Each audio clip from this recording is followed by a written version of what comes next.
ahagana saa 9:30 ku gicamunsi cyo kuwa gatanu tariki ya 26 ukwezi kwa mbere 2024 nibwo ubwato bwavaga mu murenge wa Rukumbera akarere ka Ngoma bujya mu murenge wa Karenge akarere ka Rwamagana bwakoze impanuka rwagati mu kiyaga cya Mugesera aho abantu 46 barimo barohamye abagera kuri 31 bahita batabarwa ari bazima batandatu bakurwamo bamaze gutakaza ubuzima mu gitondo cyo kuri uyu wa gatandatu tariki ya 27 ukwezi kwa mbere ku bufatanye na polisi y'u Rwanda ishami rishinzwe umutekano wo mu mazi ibikorwa byo gushakisha bari bataraboneka byakomeje ahabashije kuboneka imirambo y'abandi bantu bagera ku 8 Mukahirwe Merita na Mukeshimana Joseline ni bamwe mu babashije kurokoka iyi mpanuka. Umuyaga wagenda gukubita amazi ajya mu bwato amaze kujya mu bwato rero tugiye twumva ubwato bubaye nk'ubwuzuye amazi menshi. Igihande kimwe gitangira kivuga ngo ubwato burapfumutse buravuye abandi batangira kuvoma amazi beza bumanuka bwika ngewe ngihagaze mbona abandi bavamo boga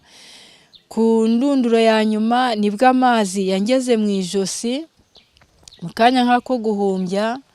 ku ruhande hari imizigo ibitekateke n'inkwi ntabwo imbaraga zo kubifata mu maboko yombi harimo ndetse n'ababuriye ababo muri iyi mpanuka baratubwira ko ari ibintu byabatunguye cyane ko ari impanuka itahirukaga kuba muri iki kiyaga cya Mugesera ngo itwara ubuzima bw'abantu bageze hano. Ni ibintu byadutunguye cyane byaturenze byanadutunguye nibwo bwa mbere habaye impanuka ingana gutya.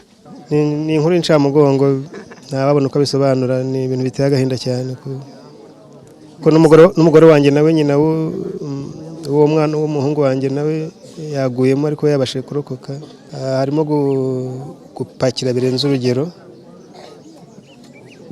akabamo no kuba nta bwirinzi bw'amajire. Abaturage bavuga ko ibi bisize isomo ryo ko bagomba kurushaho kwitwararika mu gihe baba bari gukoresha amazi ariko by'umwihariko muri iki kiyaga cya Mugesera no guhindura ingamba z'imitwarire y'abagenzi muri iki cyambu hakabaho control abantu bapfe kwiroha mu bwato ngo bajye muko bashaka babyigana niba ubwato bufite assurance y'abantu 15 kugira ngo butware abantu 50 kuntu turabizi neza ko umuntu wambaye ijire yambaye neza adashobora kurohama mu mazi ngo apfe. Turafata umwanzuro yuko tugomba kongerwa amajire kandi hakajyamo umubare ugenwe. Umuyobozi w'akarere ka Rwamagana Mbonyumuvunyi Rajab yabwiye TV na Radio 1 ko iyi mpanuka ikimara kuba bihutiye gutanga ubutabazi bw'ibanze. Ubwato bwarimo abantu bagera kuri 46 muri abo 46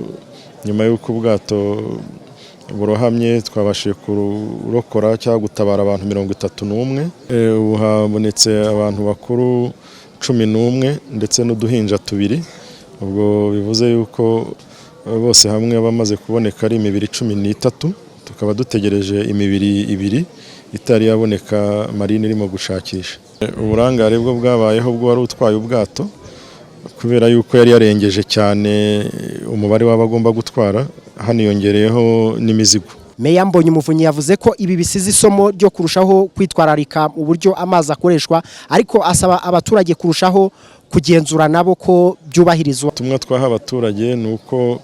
kizira kikazirizwa kujya mu bwato utambaye life jacket kuko abantu barimo bagera kuri 16 bari bambaye life jacket bose twabashije kubarokora ari bazima. Umwe bwa kabiri ni ukwitondera abasari bababwira ngo nimuze turabambutsa